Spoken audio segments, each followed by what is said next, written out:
ngạc xem đol ca kê mô pha sẽ đà.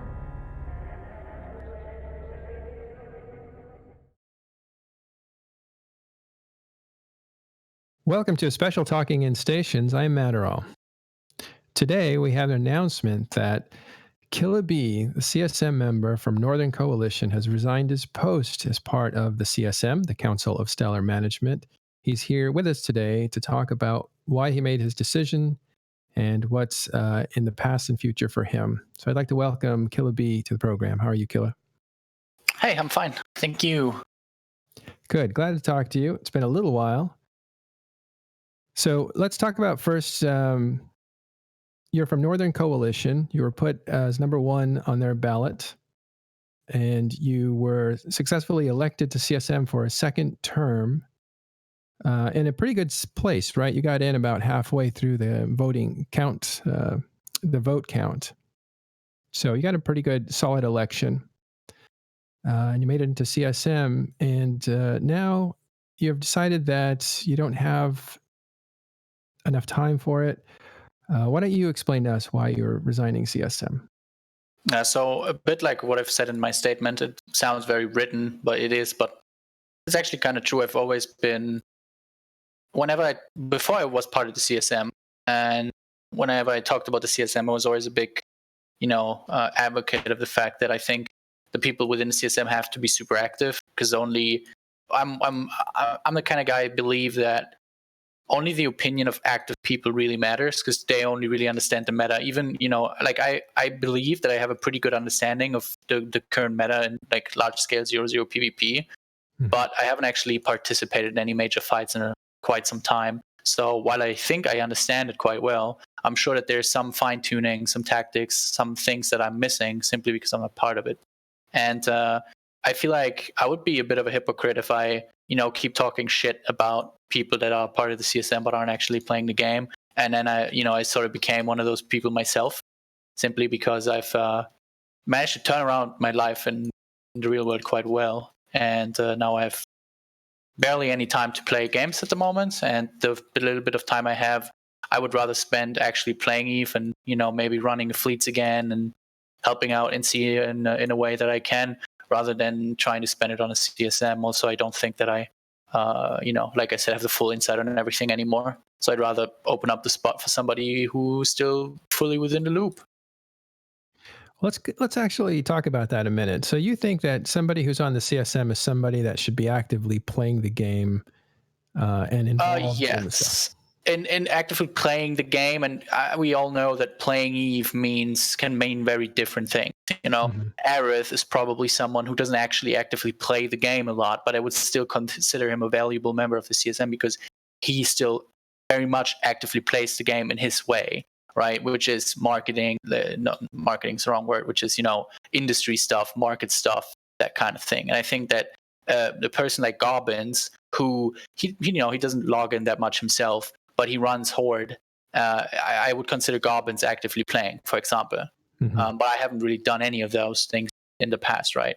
There was times in my last term of the CSM where people would have considered me inactive simply because I wasn't actively running any fleets. But at the time, I was still very much actively involved in the decisions that NC Dot made. I was still very much involved in the leadership of NC, which is why I considered myself, an active player. Because we all know that play EVE, you don't necessarily actually have to play EVE, right? A lot of it happens on Discord, and a lot of it happens outside of the game, and that's fine by me. But I haven't really done much of that either in the last couple of months, basically ever since I got this job in March.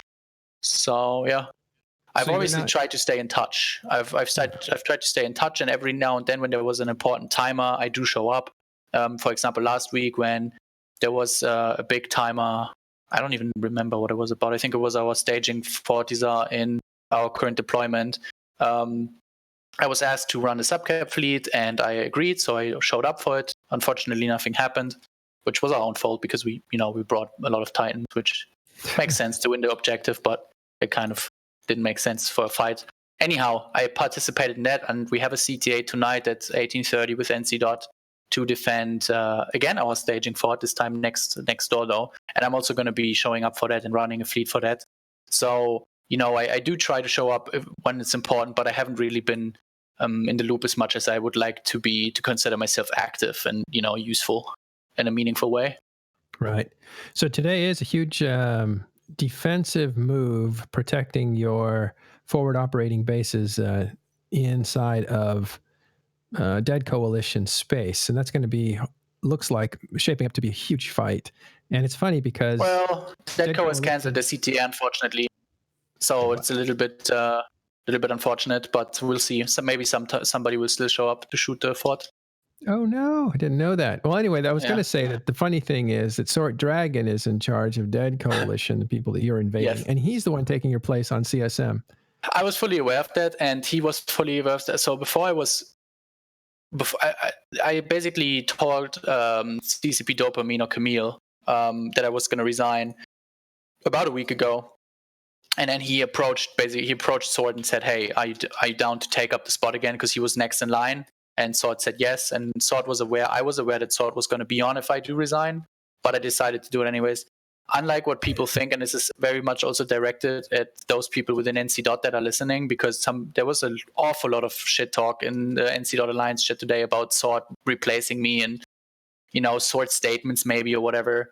But at the end of the day, I still fully believe that the metagaming and the bias isn't as much of a part of the CSM as people believe it to be. Obviously, everybody has their own little agenda to some degree, but there's no part of the CSM, including the goons that are part of the CSM, that just go in there and then just like blow their horns of their alliance. And, there was many changes that have been defended or fought for by goon people that would probably hurt goon the most, right? And things like that. So I don't mind Sword replacing me. Sword, my experience with Sword was that he was a good CSM when I was on with him for that one term that we shared. Mm-hmm. He was a very, very good CSM member, in my opinion. So I don't mind him replacing me at all. Obviously, it's kind of a bit of a bitch for the narrative of our current campaign and all that kind of stuff. But at the end of the day, I don't really care about that. Like, that's very secondary when it comes to this decision. So nobody slipped you money under the table? No. This was very much my own decision. I wasn't asked. Like, there was also some people that asked me if I was asked by CCP to resign because I was too inactive, a little bit like it was the case with Vince back when he resigned. Yeah. But it was a different thing. Oh, all right. CCP, huh?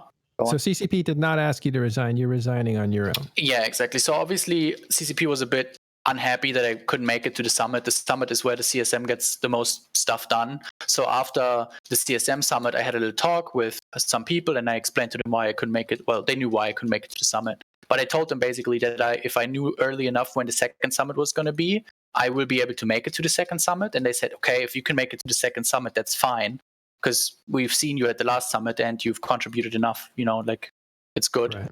But I know now, and I've known like for 2 or 3 weeks, obviously it took me some time to make the decision to actually resign, that I won't be able to make it to the second summit either. And I'm certainly not able to really participate in the conversations that happened within the CSM and everything like that. I could probably put some more time aside for it if I really wanted to. But at the end of the day, I have to decide what I do with my spare time. And I would rather just play the game and just try to enjoy, the game and not like try to work on it as well. I don't want to have a job after my job, basically. Right. I just want to, kick back and let CCP do their thing and try to make the best of EVE. You had intended to go to the summit. You just got busy right when it was about to start. Is that correct? Yeah, so basically, the way it works at my company is that when it's very hard for me to just go, hey, or can I have next week off, by the way? And the last summit, the first summit of this term, was announced very short notice. I think it was like 2 weeks in advance is when the final dates were nailed down. And at that short notice, I simply cannot take time off. I cannot just go to my boss and be like, hey, by the way, in 2 weeks, I need a week off because I'm going to be going to Iceland to talk about a computer game. He will probably laugh me out of the room. So I needed more heads up time, and I told them if they could tell me what the second summit dates were going to be by the new year, I could save some time for it. And Camille, and I have to give some big credit to CCP Dopamine, who basically made that happen. He basically told me, look, I can tell you it's going to be the that and that time frame. for the second summit, so I could have been able to save the time. But at the end of the day, I had to decide that I would rather advance in my career than try to force some time aside for the CSM. At the moment, I've finally caught up to something in my real life, and I'm really enjoying it, and I want to make the most of it. So I'm kind of just devoting all the time I have to this job instead of trying to put some time aside for EVE. Basically, it has been the other way around in the past, like especially during World War B and all that. You basically all of 2016, 2017, and 2015. I got it the wrong way around, but anyways, I basically built my real life around EVE. Right, EVE was always first, and everything I did in real life, I managed it around EVE. If there was an important time on EVE, I made sure that I had time available. If there was something going on in EVE, I always made sure that I had nothing going on in real life at the same time. And now I've started to do it the other way around, so I just simply can't really, do that anymore. Yeah. I don't think anybody blames you for doing that, and it's a part of growing up as well. Like, you may have had a little more spare time, but now things are getting more serious as you're getting older. You have a career to build and that sort of stuff. So you can't take on 2 or 3 jobs. You got to pick the priorities. Real life has to be the first priority. Yeah, but it's been a very good time. I don't regret anything at all. I think CSM was a very, very great experience. Are you going to stay active as a NC, I don't know, leadership commander, or are you going to let that go? I will try, obviously, but I don't know 100% yet.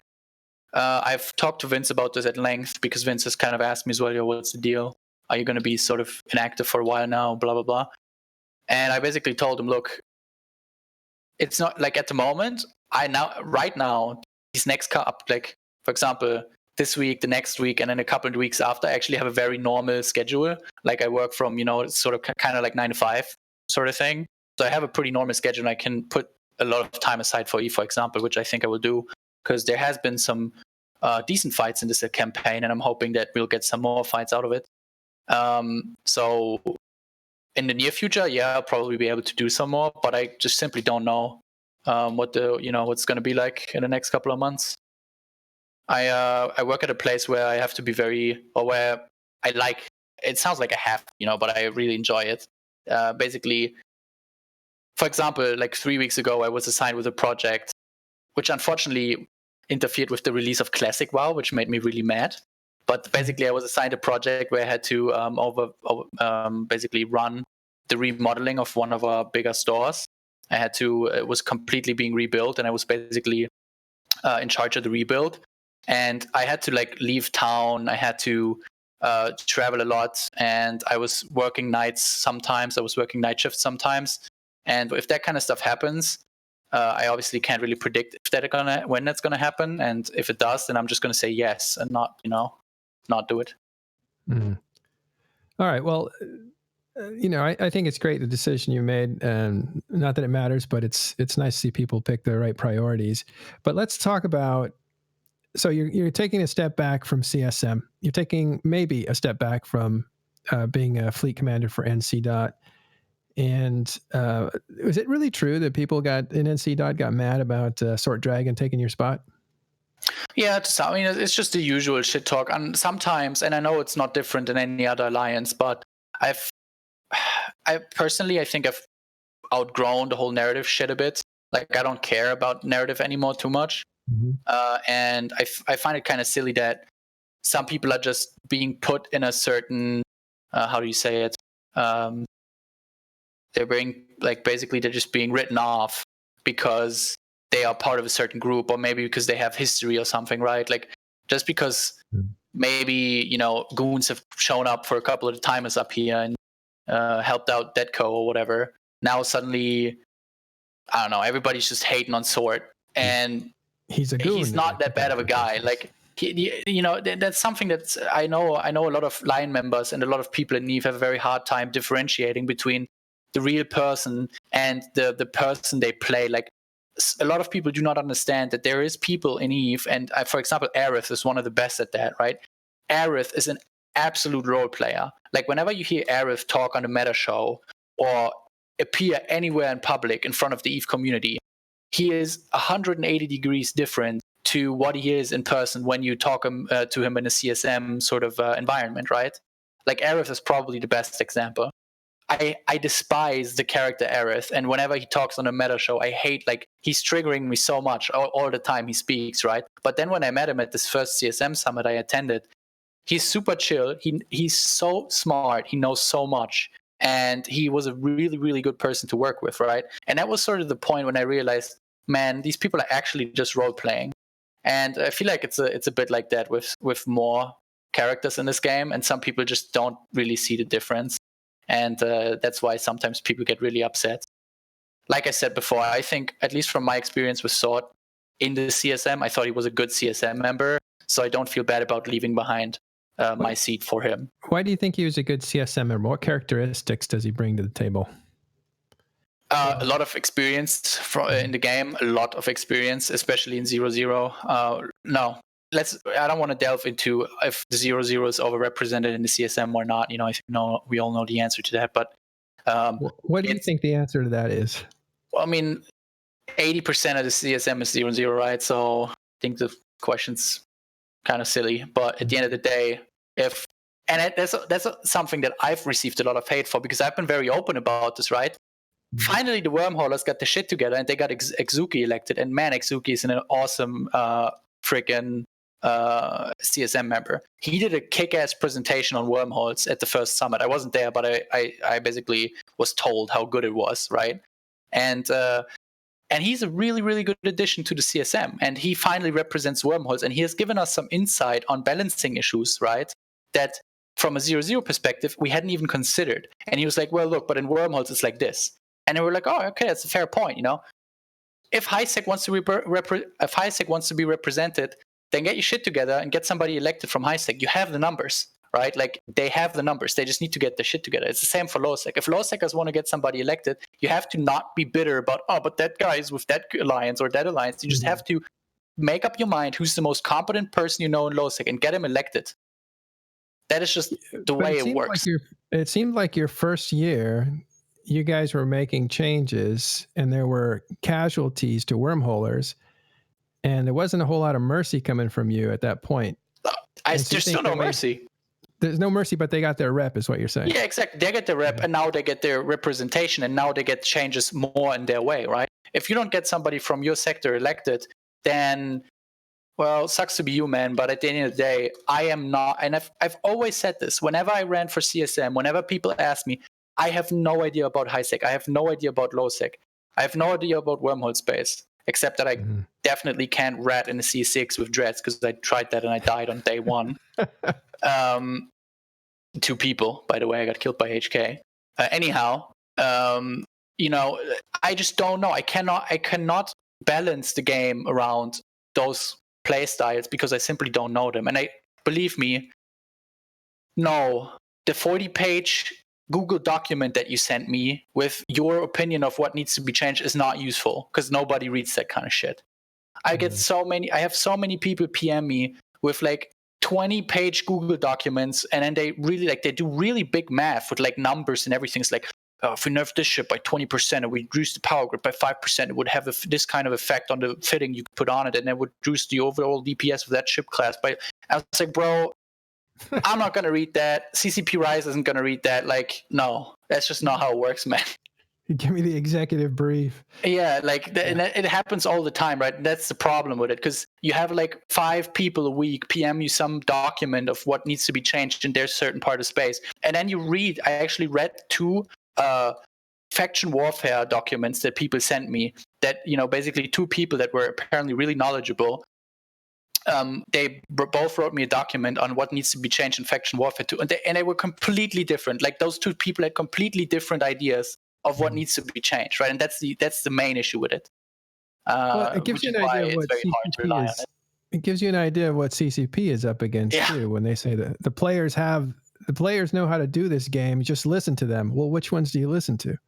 Even when they create a focus group, and I'm not talking about CSM, but I'm talking about like work groups on T3s.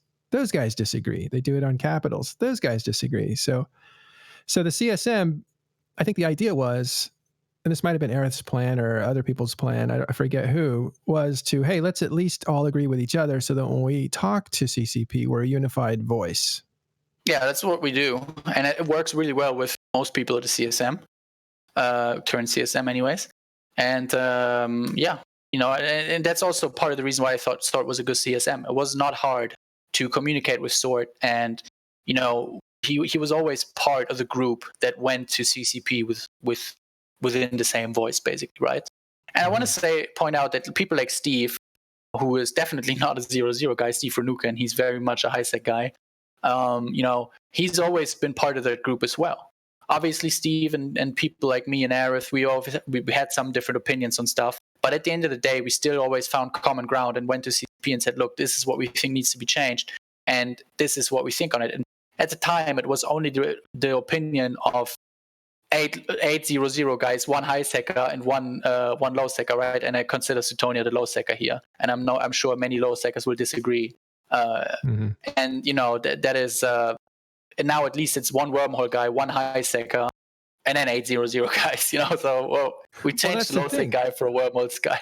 If you guys have a unified voice, what is that voice really representing? It seems like it's representing at least 80% of it is representing.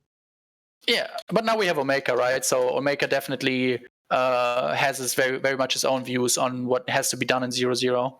It's actually kind of healthy, I think. While sometimes it was a little bit annoying to try to argue with Omega, but he, in a way, he has brought a very new light on 0-0 to the CSM, right? Because before, most of the 0-0 representatives were very much a 0-0 block level, like alliance candidate, and Omega is kind of representing the people that also play in 0-0, but they're not part of some big block. They play on the other side of the aisle, basically, right? They play, the hunting, the fishing, or whatever. Whaling is what he calls it. The whaling, yeah.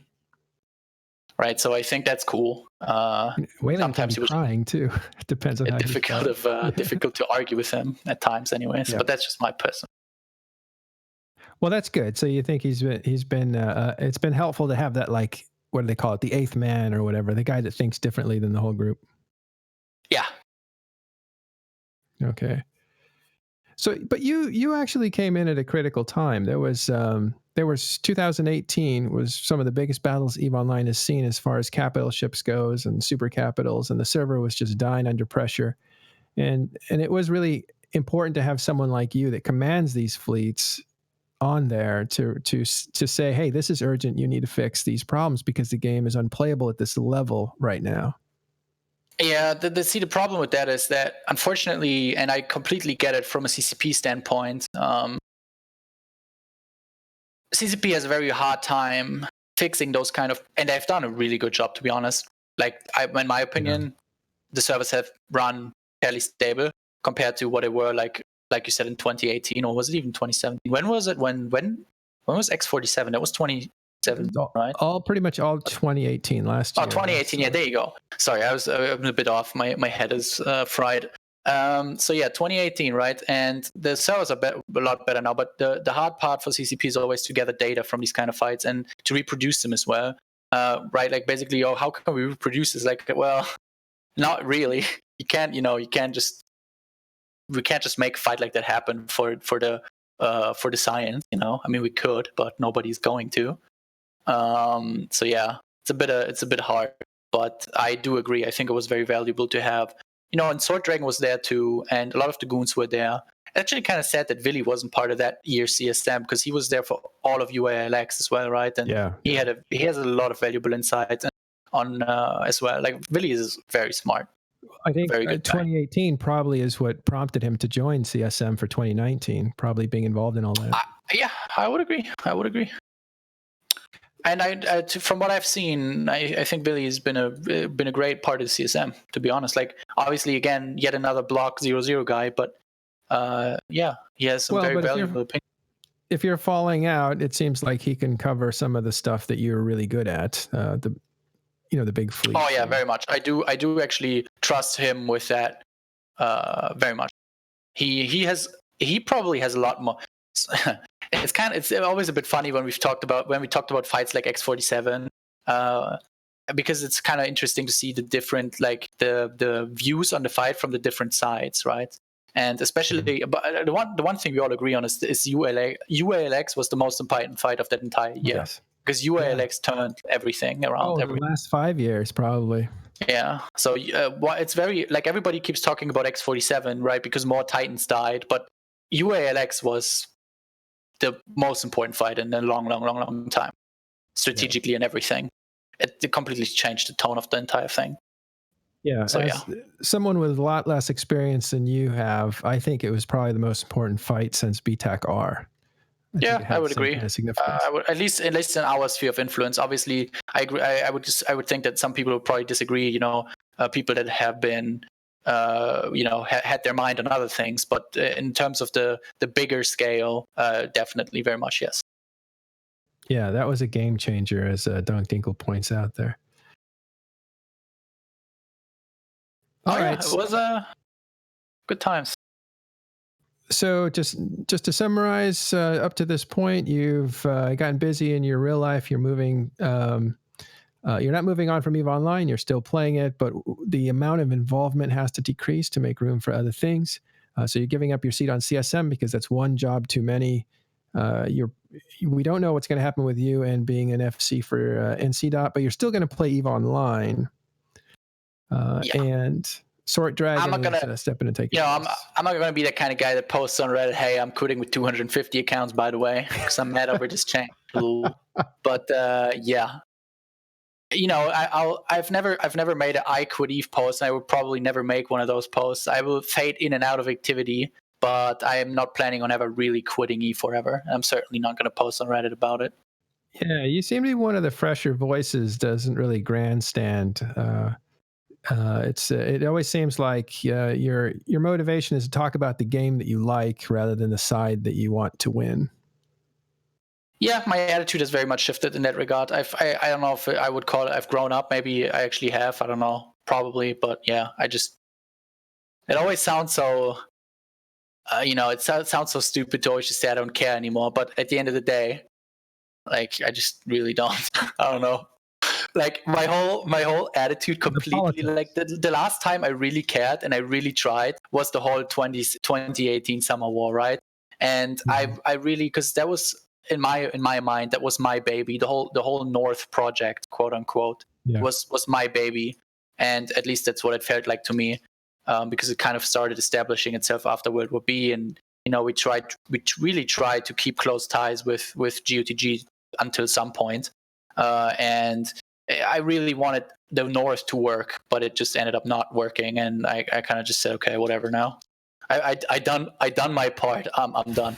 Now I just want to play the game, have a good time, man. Well, you did the big war, and then you did some of the aftermath and rebuilding, and then let me talk about that for a second. It's kind of interesting. I don't know how many people know, but you were on the side of doing what the Imperium was doing, weren't you? Like, we need to set up. Yeah, very much. Unfortunately, I've realized that very early on, and it took me quite some time and some convincing to get some other people on board in that regard, to fully commit to it. But now we're doing it, and we're basically now running into all the issues that Goons ran into like 3 years ago, and it's kind of fun to see us go through these changes, and, see but in some way, what you were asking for was an alignment to a meta that was winning, empire building, creating massive industry, and then it compounding itself and building a giant army that was insurmountable. And it was CCP, when they saw that, said the game needs to change. Let's do this Blackout Drifters chaos era. So do you feel like actually not holding up some alternative plan to what Imperium was doing brought on all the changes that we're seeing in this last late summer and fall? Yeah, I mean, obviously they've redefined the game, right? Like what the Imperium did after World War B was basically a bigger change to EVE than CCP has done in a long time. In that sense, that people right at the start after World War B, when Goons retreated to Delph or moved to Delph, whatever you want to call it, and they started setting up down there, everybody kind of laughed at them. the first year in 2017 came around, and everybody kind of laughed at them. Was like, well, look, yeah, they're making all this money. Look at the MER, but the MER isn't worth anything because they cannot actually put all that industrial power to combat, right? They cannot really transition to combat because as soon as they leave Delft is going to be on fire. And Goons did their first deployment after World War B, which they did the siege on 9Tech-4, which failed pretty horribly. Then they did Stain before that, but that kind of fizzled really quickly. Yeah. And then they did the big deployment to Akonin, and that failed really horribly as well, right? But then something happened that not a lot of people anticipated, which was Goons actually learned from their mistakes. Like they took 9Tech-4 and they took the Akonin deployment. They learned from their mistakes, and suddenly they were able to pull it off, basically, right? I also want to point out that I think the sale of Fountain to the Imperium was a much bigger deal than people make it out to be. You saw that right away. Yeah, I did see that right away, and I'm still really fucking mad at Harvey for selling the Fountain for 500 billion ISK in that regard. Harvey Skywalker was from Black Legion, and he had the culture that lived there, and they vacated and sold it to the Imperium for, I believe it was not much. It was 500 billion ISK. Was 500 billion? Okay. Yeah, 500 billion. Not a lot for what that allowed. I think it was one Keepstar plus the rest of the space, basically, right? Yeah. And it opened up the entire Western Highway, which then enabled them to do deployments like the first 6 RCQ, second 6 RCQ, and the invasion of Tribute and everything. They've always used the Fountain Highway because it is insane. The Fountain Highway is so insane logistically, and that sale just opened it up. Otherwise, they would have had to take Fountain, and I think they would have succeeded in taking Fountain if they really tried, but it would have taken them a lot more effort than just buying it and, whoop, suddenly we have a Keepstar right on the edge to Cloud Ring. Here you go, guys. Yeah. That was, I think it was 18 to 28 minutes bridge, to get from... How do you say? Water under the bridge? Water under the bridge, yeah. That's over. That history has been written. But that did open up that highway, and it allowed the South to put a lot of pressure on the North, which eventually destabilized the North. And then the pressure itself really had people scrambling to survive. At least it had Sword Dragon's group trying to figure out how they were going to survive. And so they made peace with the Southern powers. And that's what brought on anger from you guys, from Northern Coalition. Yeah, especially, and it kind of just all devolved from there, to be honest. Right. And now there's going to be some people within the Imperium that are going to claim that was their plan all along, and that's obviously bullshit. But at the end of the day, they pulled it off, and that's fair enough. That's the one thing that I blame Aerith for. Or I don't really blame him for it, but I always have to smile a little bit because Aerith likes to pretend, and he also does this in real life, not just when he role plays as his character on the meta show. He always likes to pretend like he had planned this out 5 years ago. And, obviously that isn't true, but that's fine. At the end of the day, he won, right, in that regard. And so he gets to claim whatever the fuck he wants, for all I care. That's fine. He's very influential. He's a lot more influential than people think. Aerith is probably, not probably. Aerith is definitely the richest player in the game. And he has so much influence on the markets that is actually significant. Mm-hmm. And he can just literally bankroll whatever he wants himself, right? And he made Goons all their money as well. He basically took all the money from Goons, their alliance money, and then he reinvested it and made more money with it and so on. So yeah, bonkers. Mm-hmm. Not my play style. I do not like that kind of thing at all. I would never do it. Probably because I'm too incompetent to do it, but also because I'm just not much a fan of Jita F5ing. But yeah. And I think Vince Stryken doesn't like that sort of plan either. He wants a group that PvPs. He's the leader of Northern Coalition. So finally, at some point, either with your help or with Gobbins, he was convinced that, the only thing left to do is to do, when in Rome, do what Romans do. So they moved to empire building. Do you see, in the future, any way that a different play style can work at that level? That is very hard to predict because we don't know how the game is going to change, right? I feel like, and yes, obviously the players are at fault to some degree and to the state that the ETH is currently in, right? But also, and it always comes back to the same thing, but it's also an issue of the way that this new structures are designed, Citadels, right? It's something that we've been moaning on about for like, I don't know how many CSM turns now, probably ever since Citadel started existing. The reason why deployments like the Goon deployment can work now with the new jump gates is even more hilarious, to be honest, and with the reduced fatigue. You know, you can literally deploy from dev staging 1U or DW or whatever to 6 RCQ in like 20 minutes. Weren't the lowering of the fatigue something the CSM wanted? Well, I mean, I definitely cheered for it, but I'm not always right. I'm not above saying that I didn't really.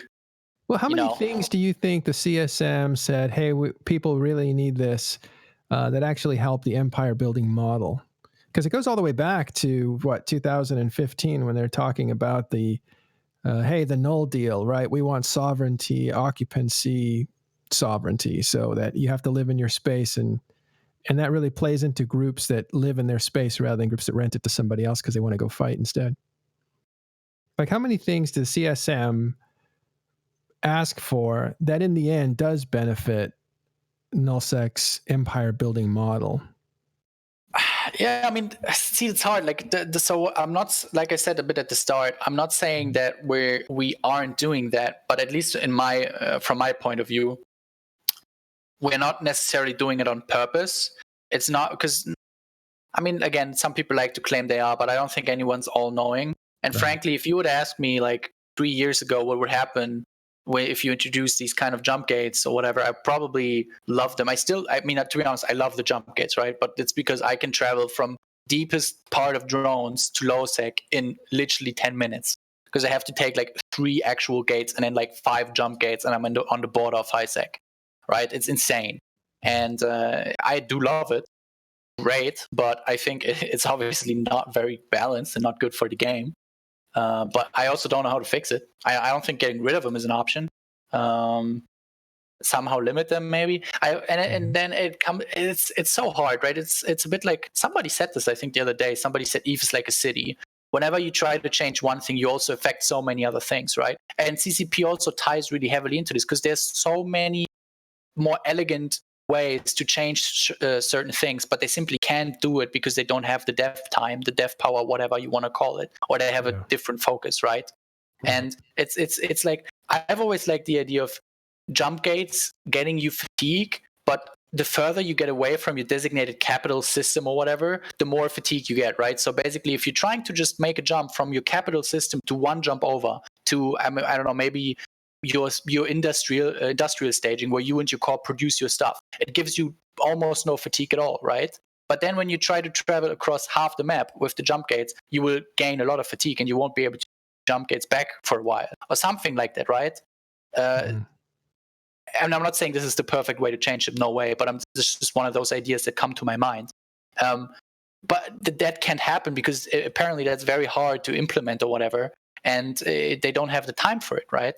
And it's the same with the blackout we talked about, so the synod changes, right? The blackout, the only reason they did this kind of just switching local off thing is because any better way to fix it, like for example, introducing an upward structure, hopefully without 3 reinforcement timers, that, you know, maybe you need, I don't know, 3 of those structures to have local. If an enemy comes by and kills one of them, local gets delayed by 5 minutes. If all 3 get killed, local gets turned off completely. I don't know, something like that, you know, that would engage more combat, something like it. Would again be so much dev time that they can't really make it happen. So they just went with the no-brainer approach of just turning it off and gather some data, you know? That's a lot of dev time to make all the different conditions that would affect delayed local the way that people want it, or that some people want it. It seems to me like they had 2 options. One is to slowly nerf the big money making that was happening in nullsec one at a time, you know, to kind of let people down easily, like they did with capitals, right? Like they nerfed capitals over and over and over and over again until finally people were like, I used to have this valuable thing and now it's no longer as valuable as it was. But it seems like this time CCP said, we'll flip that over. We'll just really flatten it, make everybody make a lot less money, and then we'll start to incentivize by buffing things instead. So it was either nerf it slowly or flatten it and then buff it slowly. And they opted to try to see what it was like. I think, let's do an experiment and really flatten this money making, like really make it tough on players to do what they're doing. It depends on how you look at it, I guess. One last question on this, Killah Bee, since you've been there. What do you think is going to happen in the future here?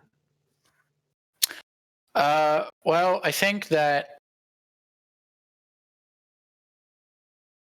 let me just think real quick. I think people should really look forward to Vegas and the keynote at Vegas. Let me put it that way. I think there will be some good stuff in there, and and then just kind of wait and see. And I think that I think it's up to the players to make the best out of the current situation. Like I said right at the start when we started this interview, I'm now gonna now I have the CSM off my shoulders. I'm gonna try to make the best I can of EVE. And right now, the only thing I could see having fun with would be having nice fights with GOTG. I don't want to have some 2,000 man clusterfuck with Titans. I kind of want to have a 150 versus 200 or whatever kind of hack fight, because that's just what everybody flies these days. Nobody does anything but Munins or Eagles, I guess. Yeah. So that's just what I want to do. If I can't find that kind of content in this current deployment, then I'm going to be happy. I'm going to take some of those fights and I'm going to have a good time. If I can't find that kind of content, I'm just going to go play World of Warcraft or Darkest Dungeon or whatever game I feel like in my spare time. And, like I said, I'm not going to say I'm quitting EVE now, because that's just not what I do. I'm going to stay around. I'm going to be on all the known Discords. I'm going to stay on the TIS Discord. I'm going to stay around, and I'm going to look and see what happens. And whenever something happens that interests me, I'll be there. And if there's a time where nothing's happening that interests me, I am not going to be around actually playing. I'm just going to chill, play some other games, so do whatever, That I think is what my plan is. And now, luckily, that I'm not part of the CSM anymore, I don't have to think about what's next anymore too much anymore. Well, definitely stick around TIS. We want to bring you in often to kind of look at the game and analyze it, because the amount of experience that you have, you can't just let that go. That's some good stuff. But okay, well, great. So you're going to actually try to get some joy out of the game, play the game a bit more, use it as a job a little bit less, and put effort into your real job, which is cool. Do you have any regrets on, last question here, do you have any regrets or any high points of being on CSM? Yeah, I mean, it has to, the summits just have to be the high points, right? The summit is very much exhausting, but it's also just a great time. Just meeting everybody, hanging out with them, going to bars, meeting Merkel Chen from Karma Fleet. He's the CEO of Karma Fleet, Goons. He's probably the most fun guy I've hung out with, EVE related, in a long, long, long time. Just being in bars with him and in Nominate was just insane. Huh? I like that EVE related guy I've hung out with. It's fun. Yeah, because obviously I have real life friends, right? And they're really fun to hang out with too. Sure. Just me, all the EVE people I've met, and I've met many great EVE people, just hanging out with Merc and running through Reykjavik bars at night, it's just amazing. And yeah, it's just a good time, man. And I think that's definitely been the high point. The first and the second summit were really amazing. And any regrets? I don't know. Not really, no. I don't really regret anything that happened in the CSM. I think it's all... Well, okay, cool. This is the last question. Do you have any advice for people who want to run for CSM? The way it's currently being done? Sure, since that's what we have. Make a great YouTube video, or become popular, or join a big blog and get it to vote for you. Otherwise, you're not going to get in. It's very grim, but it's the truth, man. I'm sorry. Or you can actually go and buy all the votes from botters or account farmers or whatever they call themselves, skill farmers. Yeah. Do you think that really works, buying votes? I don't know. Some people have done it in the past. Oh, Brisk. I don't regret anything. I mean, you really want to go that way, bro? I don't know. I don't really regret that. Let's have it. What's he getting at? I mean, Brisk and I are both very well aware that we can't talk about it, right? So we're not going to do it. Under NDA. All right.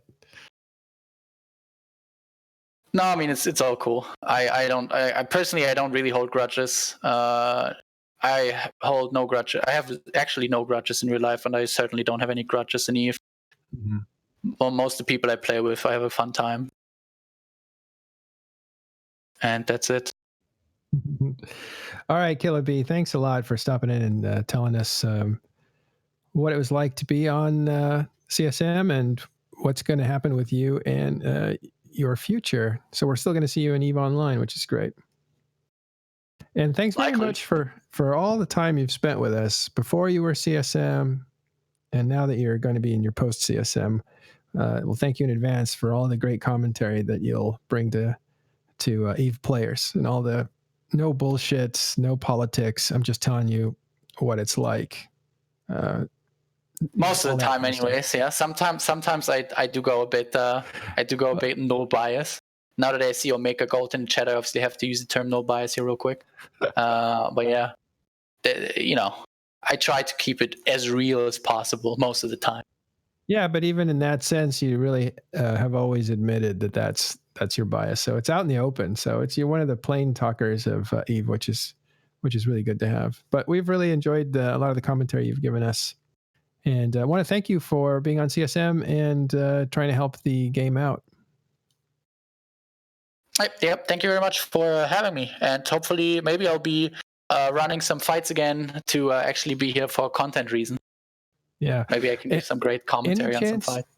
Yeah, of course. Definitely have you on. Any chance you're going to be at a fan fest in the future somewhere? No, probably not. Not anytime soon. Maybe the one in Germany. I even missed G Fleet this year, right? Which I'm actually unironically really upset about because this would have been my fifth G Fleet.